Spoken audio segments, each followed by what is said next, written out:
गुरुजी चरण स्पर्श। खुश रहिए। मेरा एक निवेदन है, मैं पेशे से वकील हूँ। हाँ। और मेरे पास जो भी केस आते हैं वो गलत करके आते हैं, ठीक है। किंतु मेरा कर्तव्य हुए कि उनको बचाना है। अच्छा। तो मुझे कोर्ट में बहुत झूठ बोलना पड़ता है, जब जाके उनको बचाता हूँ। तो इसका पाप किस पे आएगा? आप जब किसी का केस लड़ते हैं तो आपको ये पता होता है कि ये आदमी गलत है या सही है? बिल्कुल बिल्कुल पता लगता है हमको, हम पहचान लेते हैं, जान लेते हैं। कोई बलात्कारी आपके पास आ जाएगा तो क्या आप उसे भी जिता देंगे? बिल्कुल बिल्कुल, हमारा पैसा ही है ना यही।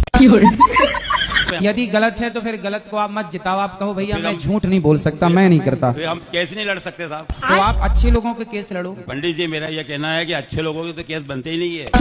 बात तो सही है। तो दो में से एक तो सही है।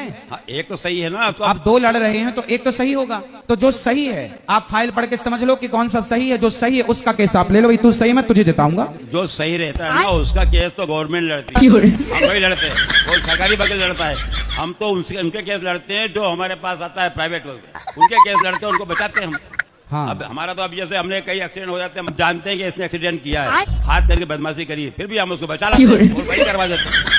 मैं तो मंदिर डेली जाता हूँ, आरती में डेली जाता हूँ, सुबह भी पूजा पाठ सब अच्छा करता हूँ। हम मंदिर जाते हैं और मंदिर जाने के बाद आकर गलत काम करते हैं तो मंदिर जाने का लाभ नहीं है। धंधा ही मेरा यही, तो क्या